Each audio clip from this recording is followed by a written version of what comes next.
We're here tonight to consider and to honor the achievements of this year's Art Awards winners. Every artist's life has its source and greatest strength in the capacity to wonder, the capacity to dream. And a whole people's life is founded on that same capacity. It is the artist who tells us, each one of us, that it is right to hope, to dream, to wonder, to hold out for the best in man. Nothing can replace for us the artist or his work.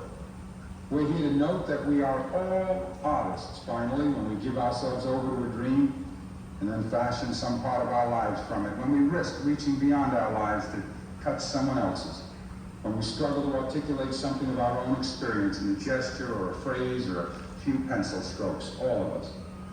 Tonight's recipients have been chosen from among us because they are better at art than the rest of us, more dedicated, more daring, more skilled, more blessed, more committed. For working to infuse all of our lives with the peace, the composed energy of art, I would like to offer the most heartfelt thanks of the whole family of New York to the men and women and institutions that we honor tonight. And I'd also like to thank the dynamic head of the New York State Council on the Arts, who sums up everything I've just tried to say in her own charming and scintillating and uniquely beautiful person, Kitty Carlisle Hart. Let me also take note of the awards themselves, because they too are a work of art. Albert Paley also designed the 20-foot-high forged steel portal gates of the New York State Senate Chamber in 1982. And there's a rumor that each of these sculptors turns the lock on those massive gates that stand outside the Senate chamber, which makes Kitty's arguments for an even larger arts budget all the more convincing. Our next Arts Award winner is the Manteo Sicilian Marionette Theater.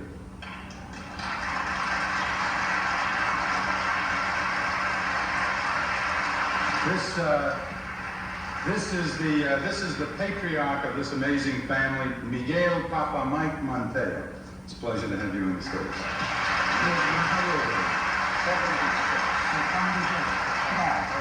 Okay. From the town, no, from the town of Catania in Sicily to the town of Mendoza in Argentina to Mulberry Street in Little Italy, where they arrived in 1919, to Staten Island. 5 generations of Manteos have cherished, guarded, and celebrated 2 things: the love of family and the love of theater, of the storytelling tradition of the Sicilian Teatro Popolare. Their work and success are a dramatic testament to the durability of the dream. We are truly honored to present this Governor's Arts Award to the Manteo family on behalf of the entire family of New York. Thank you very much. Now officially on.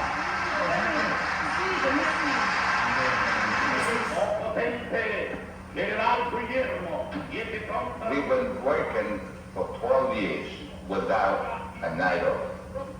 That's the sacrifice you do for your father and your mother. It's a theater that belongs to the family.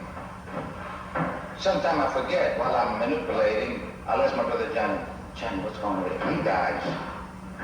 I don't make him die right away. You gotta give him a good show, a couple of rounds. Like in a prize fight, you know Ali's gonna win. But he's gonna win the hard way. He's gonna fight this guy 5-6 rounds, and finally he's gonna knock him out. The same thing in those days.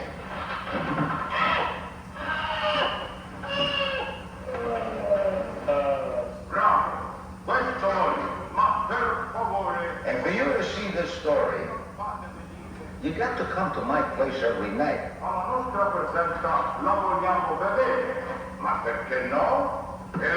They're no more marionettes. They're not made out of wood. But them is the real thing.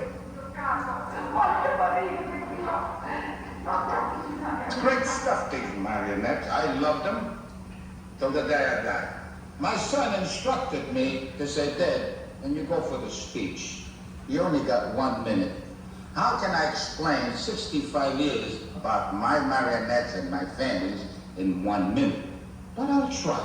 In 1919, my father and mother and Papa and Mama, brought us to us children in New York by way of Sicily. Did I say something wrong? So far, so good. My father wasted no time, and we became self-taught electricians down the east side and enjoyed our work and passion. But at evening, we were puppeteers. We stopped about 2:30 in the afternoon in the electrical work, and my father would say, "Hey, what they ask? It means to the theater. Gotta make marionettes for tonight's performance." Surprisingly, in those early days, people other than Italians would come to my performances. It brightened my father's ideas. I knew then he had chosen New York as the right place to sell in America. Where else could his family and marionettes theater be accepted and flourish? By the way, we are still self-electricians. I'm open for jobs. On behalf of my sister Ida, brother-in-law Bill, sons, grandsons, granddaughters, nieces, nephews, and what have you in the Manteo family, we were about 17 to 20 manipulators on that stage of mine. Thank you very much.